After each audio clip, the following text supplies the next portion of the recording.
the Jacksonville Jaguars just risked it all for Travis Hunter, and the range of outcomes are truly vast. If it works, he becomes a football legend, and the Jags finally escape their decades-long identity crisis. If it doesn't, burnout, injuries, chaos, and a front office forever haunted by what could have been. This is the high-wire act that is Travis Hunter. One player, two positions, endless pressure. Is this the dawn of a dynasty, or a disaster in slow motion? Let's discuss whether the Jacksonville Jaguars just made a huge mistake. Having posted just 6 winning seasons since the year 2000, the Jacksonville Jaguars are a team that desperately needs things to swing in their favor, and the 2025 offseason marks the beginning of the next hopeful era. Travis Hunter is not your typical draft prospect. He was widely regarded as the best cornerback in the draft and the best wide receiver. And, to be frank, it wasn't even close at either position. The kid is just special.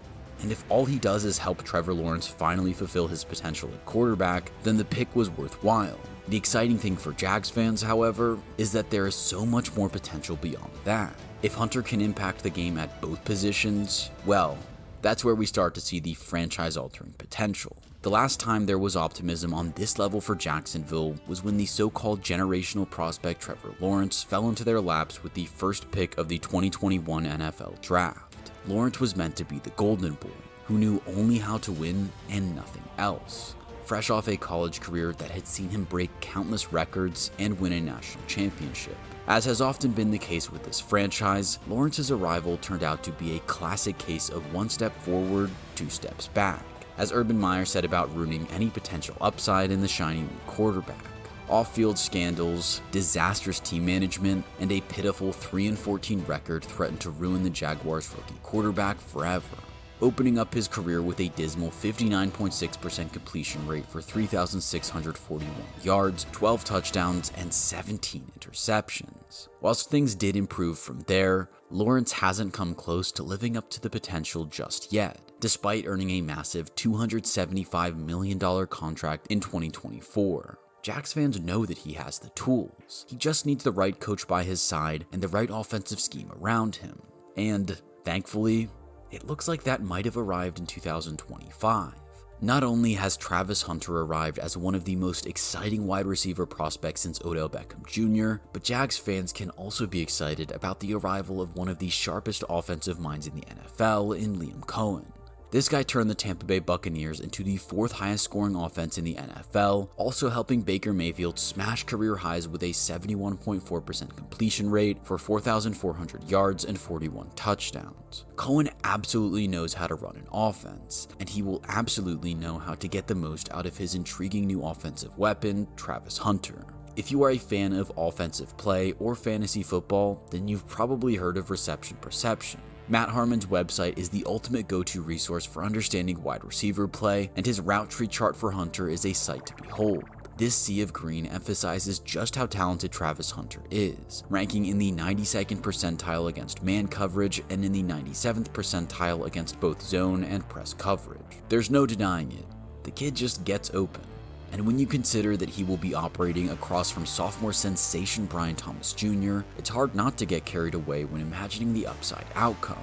Travis Hunter going up against a defense's second best cornerback is a recipe for an offensive rookie of the year season and the all-important elevation of Trevor Lawrence to top-tier quarterback status. Coen has become renowned for being somewhat of a screen game master, so he could have plenty of fun utilizing Travis Hunter's insane movement skills, which helped him tie for 8th in the NCAA for missed tackles forced in 2024. With Brian Thomas Jr. also being a quality screen receiver on the other side of the field, Liam Coen will be able to wreak havoc on defenses. Then, when targeting deep, BTJ has quickly become one of the most dangerous weapons in the NFL already, and Hunter has the potential to be just as good. We have already established that he can get open with ease, but he is also a beast in contested catch situations, displaying rare ball skills and sturdy hands, dropping just 3 passes all season. So, we can be fairly confident that Travis Hunter is going to make a hell of a difference on offense, which is a very good starting point when evaluating this draft day gamble. If the presence of Hunter in the wide receiver 2 spot helps Trevor Lawrence fulfill his potential, then you can consider it a gamble worth taking. That then brings us on to the defensive side of the ball, where Hunter also has plenty to offer. The same ball skills that make him such an enticing target for a quarterback also set him up to be one of the most dangerous cornerbacks the NFL has ever seen. With hands like his, target Travis Hunter at your own peril, because you know he's going to be in a position to make a play. His instincts are second to none, frequently sniffing out what his opponents were planning in college and finding a way to be disruptive. Whether he was undercutting routes to make an interception or sticking himself in the lane to produce a clutch forced fumble, Travis Hunter always seemed to be at the right place at the right time. And you bet he has the confidence and skill set to make his opponent pay when he's there. Hunter truly represents the ball hawk label, and you know the Jaguars defensive coaches will be pestering Liam Coen to let them involve him in their game planning. We will go over the potential negatives in the situation for Hunter and Jacksonville in more detail shortly, but it's no surprise that the biggest concern will be stamina and whether he can actually deliver at a high level on both sides of the ball in the NFL. There are many who give him no chance, but that kind of doubt is nothing new for Travis. He has had people telling him this his whole life, only to continue dominating as a two-way phenom at every level of competition. Everyone told him he couldn't do it after high school, only for him to deliver immediately as a freshman at Jackson State. Then, when he moved to Colorado, people said he wouldn't be able to play both ways against tougher, FBS opposition, and he responded by collecting 119 yards on 11 receptions in his debut against TCU, to go along with 2 tackles, 3 pass breakups, and an interception on defense. That level of quality persisted all throughout his college career, resulting in him not only winning the Heisman Trophy, but also the Chuck Bednarik Award as the nation's top defensive player, and the Fred Blitnikoff Award as the nation's best wide receiver. Yes, it will be hard to contribute on both sides of the ball in the NFL, but if anyone can, it's Travis Hunter. Ultimately, it sounds as if the Jags plan to primarily play him on offense at first, while mixing him in on defense. This makes sense, as getting Trevor Lawrence going is the ultimate priority, and you need to score touchdowns to win in the NFL, to state the obvious. If Hunter can hit the ground running here, and then find ways to contribute even just a little bit on defense, it will go down as a fantastic trade up by the Jags. Even if he doesn't fully contribute as a two-way player, the risk of trading up for Hunter is mitigated slightly by the fact that if he busts at one position, you just let him specialize at the other. Obviously, the Jags front office are hoping he hits the upside outcome of playing both ways in some form to justify the draft value given up, but at the very least, his versatility does make an outcome where he is a complete bust far less likely. He's also clearly the ultimate locker room guy. Former coaches and players absolutely adore the guy, with Dane Brugler's the beast including the fact that he wants to be pushed and that he doesn't stray away from goals. Coen has spoken about how Hunter gets up at 5 a.m. to start his training routine, and being an academic All-American certainly doesn't hurt. Like I said, if anyone can make the two-way player thing work, it's this guy.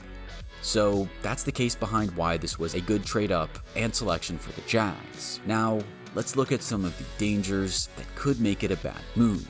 It is undoubtedly fair to argue that in order for the trading away of a future first-round pick to be worthwhile, Hunter needs to be a two-way player.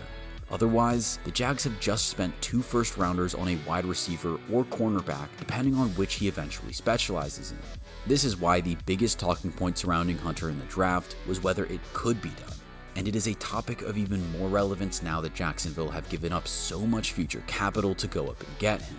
Obviously, we will have to wait and see whether Travis can do it, and like we mentioned, it's always risky to doubt him. He has spent his whole life proving people wrong, but this next jump up in class is the biggest he will have ever faced by far. In college, he was simply better than everyone, able to rely on his freakish ability and instincts to impact the game.